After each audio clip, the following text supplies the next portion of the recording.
आंखों में होने वाली समस्याएं आजकल अचानक से बढ़ गई हैं। आंखों में सूजन हो रही है, आंखों में लालिमा आ रही है, आंखों में दर्द की दिक्कत है, आंखों से पानी जा रहा है, बार बार खुजली हो रही है। आंखें जब आप रात को सोते हैं तो आपस में चिपक जाती हैं और उसको हटाने के लिए भी आपको कई बार बहुत मेहनत करनी पड़ती है, बहुत दर्द होता है। आंखों के आसपास कीचड़ बहुत ज़्यादा आ रहा है। तो यानी कि अगर आपको भी आंखों से रिलेटेड कोई समस्या हो रही है तो उम्मीद करती हूँ आज की ये जानकारी आपको कुछ तो मदद जरूर करेगी। आज हम आपके साथ कुछ ऐसे नुस्खे शेयर करेंगे जो कि आपको लाभ देंगे, लेकिन एक बात का जरूर ध्यान रखिएगा, अगर आपकी समस्या गंभीर है, इन्फेक्शन ज्यादा है या ज्यादा पुराना है तो ऐसे में आप डॉक्टर की तुरंत सलाह लें। ऐसे में बिल्कुल भी लापरवाही करना आपके लिए सही नहीं है। तो चलिए जान लेते हैं आज की इस वीडियो में कि कौन से नुस्खे हम आपके साथ शेयर कर रहे हैं जो कि आपको लाभ दे सकते हैं। जानकारी अच्छी लगे तो लाइक करें और इसे सभी के साथ में शेयर करें। नमस्कार, आप सभी का बहुत बहुत स्वागत है। मैं आपकी होस्ट संतोष मधु, एक सर्टिफाइड डाइटिशियन और एक नेचुरोपैथ। आज आपके साथ कुछ ऐसे नुस्खे शेयर कर रही हूं जो कि अक्सर मैं आपके साथ शेयर करती ही रहती हूं, आंखों की सुरक्षा को बढ़ाने के लिए, आंखों की रोशनी बढ़ाने के लिए, आंखों को मजबूती देने के लिए।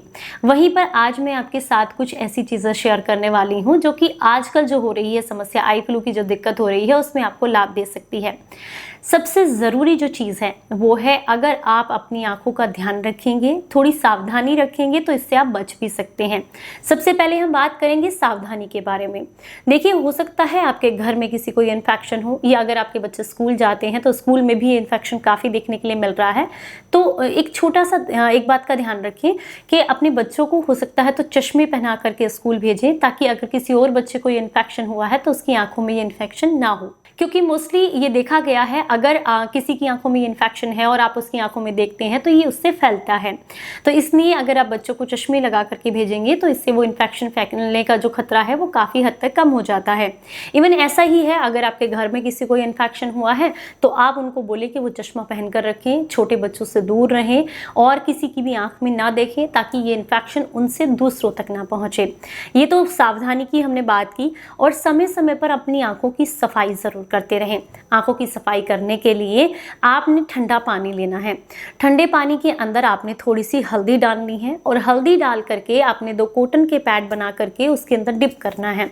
इस ठंडे पानी में कॉटन के पैड को डिप करने के बाद आप हल्का सा निचोड़ कर अपनी आंखों के ऊपर आंखों को बंद करके इसे 10-15 मिनट के लिए रखें। जब आपको लगता है कि वो गर्म हो गया है, आप फिर से जो है ठंडे पानी में डिप कर सकते हैं, या फिर आप चाहें तो आंखों के ऊपर उस कॉटन को रख के कोई पतला कपड़ा रख करके ऊपर से आइस पैक रख सकते हैं। इससे ठंडी जो सिकाई है ये, इससे आंखों की क्लींजिंग बहुत अच्छे से हो जाती है। और हल्दी जो है आप सभी जानते हैं एंटीबैक्टीरियल होती है, तो ये आपके आसपास जितने भी इन्फेक्शंस एरिया होता है, जो भी टिश्यूज में गड़बड़ होती है, उन सबको क्लियर करने में आपको काफ़ी मदद करती है। तो ये तो होगी आंखों की क्लींजिंग करने की बात। अगर आपको आंखों में बहुत ज़्यादा खुजली हो रही है और कोई ज़्यादा गंभीर समस्या नहीं है, हल्की फुल्की लालिमा है या फिर कीचड़ बहुत आ रहा है, तो ऐसे में एक छोटा सा उपाय करके इससे आप जो है राहत पा सकते हैं। आपने क्या करना है, सिंपली जो डेले वाली फिटकरी आती है मार्केट में वो आपको लेकर के आनी है। लेकिन ध्यान रखना है, जो नाई की दुकान पर टिकिया के रूप में मिलती है वो फिटकरी आपको इस्तेमाल नहीं करनी है। एकदम देसी वाली फिटकरी आती है, आप किसी भी शॉप से ले आएंगे, आयुर्वेदिक शॉप से मिल जाएगी आपको डेले वाली। जैसे आप मान सकते हैं धागा मिश्री होती है, लाइक उसी की तरह पत्थर की जैसी होती है। तो यहाँ पर अब मैंने आपको इमेज भी दिखा दी है ताकि आसानी से आप इसकी पहचान कर सकें। तो यहाँ पर आपने क्या करना है, इस फिटकरी को अच्छे से पानी से वॉश कर लें एंड देन उसके बाद किसी पानी में ही, साफ पानी के अंदर, पानी ठंडा भी हो सकता है, आपको अच्छा लगे तो ठंडे पानी में कर लीजिएगा, नहीं है तो आप क्या कीजिए, फ्रिज में थोड़ा सा गुलाब जल रखिए। पर ध्यान रखना है गुलाब जल एकदम शुद्ध हो और आंखों में डालने वाला ही गुलाब जल हो। जो कॉस्मेटिक प्रोडक्ट्स के लिए या फिर अपनी स्किन को क्लीन करने के लिए जो आप गुलाब जल इस्तेमाल करते हैं, वो वाला गुलाब जल यहाँ पर इस्तेमाल नहीं करना है। या तो घर का बना हुआ शुद्ध गुलाब जल हो, या फिर मार्केट में आई ड्रॉप के रूप में जो मिलता है गुलाब जल, वो आप इस्तेमाल कर सकते हैं। तो या तो आप फिटकरी को आई ड्रॉप में जो आपका गुलाब जल आता है उसके साथ डिप कर लें, या फिर आप सिंपली जो है नॉर्मल पानी में, ठंडे पानी में उसको डिप कर लें। जब आप उसको डिप करेंगे हल्का सा, तो फिटकरी का क्या है स्वरूप कि जब पानी के संपर्क में आती है तो बहुत जल्दी घुलने लग जाती है। तो जैसे ही आप उसको डिप करेंगे और बाहर निकालेंगे तो देखेंगे टप टप करके उसके अंदर से बूंदें निकलनी शुरू होती हैं। वो बेसिकली फिटकरी का ही पानी होता है। आपने क्या करना है, अपनी आंखों को खोलना है और फिटकरी के पानी की जो वो बूंदें हैं उन्हें अपनी आंखों में डालना है। एक एक दो दो बूंद दिन में 2-3 बार आप डालिएगा।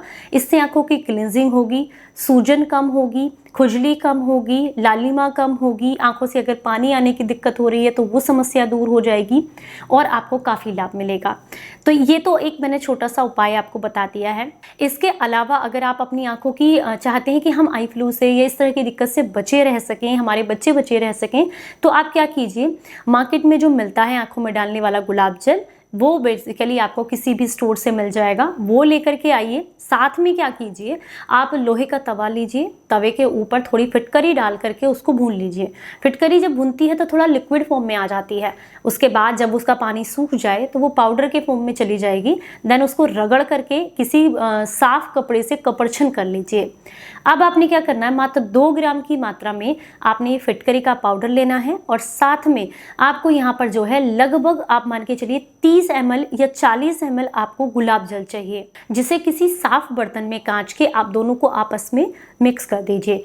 मिक्स करने के बाद आप किसी वापस से आई ड्रॉप में भर करके इसको रख दीजिए फ्रिज के अंदर, और रात को सोने से पहले 2-2 बूंद अपने बच्चों की आंखों में भी या फिर अपनी आंखों में भी आप डालिए। इससे आंखों की क्लींजिंग होती रहती है और आंखों में कोई समस्या नहीं होती है। इसके अलावा सबसे अच्छा और सबसे सस्ता और सबसे बढ़िया उपाय है, अगर आपको जो है कहीं पर भी काली गाय मिल जाती है, देसी काली गाय, और उसकी कोई बछिया हो, छोटी बछिया जिसको वो दूध पिलाती हो, तो उस बछिया का ताज़ा गौमूत्र लेकर के आपने सूती कपड़े में उसको कपरछन कर लेना है। कपरछन करने के बाद आप क्या कीजिएगा, तो आप उसको किसी आई ड्रॉप की शीशी में भर लीजिएगा और रोज़ाना रात को सोने से पहले 1-1 बूंद अपनी आंखों में डालें। इससे आंखों को बहुत फ़ायदा मिलता है और इस तरह के इन्फेक्शन से भी आप बच सकते हैं और आंखों की रोशनी भी बढ़ती है। इवन अगर किसी का चश्मे का नंबर बढ़ता चला जा रहा है तो वो नंबर भी धीरे धीरे करके कम होने लगता है, और लगातार 3 महीने तक अगर आप इसके डालते हैं तो आंखों का चश्मा हट भी जाता है। इसके अलावा मैंने आपके साथ कई सारी ऐसी एक्सरसाइज भी आंखों की शेयर की हैं जो कि आंखों की रोशनी बढ़ाने में काफ़ी मदद करती हैं। उसके लिए कई सारी वीडियोस चैनल पर अवेलेबल हैं, आप जा करके देख सकते हैं। तो चलिए, उम्मीद करती हूँ आज की ये जानकारी आपको बेहद पसंद आई होगी। पर वहीं आपको बता दूं, अगर गंभीर समस्या है तो अपने डॉक्टर की पहले सलाह लें। चलिए फिर मिलेंगे किसी नई जानकारी के साथ। तब तक अपना ख्याल रखें, अपनों का ख्याल रखें और हंसते मुस्कुराते रहें। Stay healthy, stay happy. Bye bye, नमस्कार।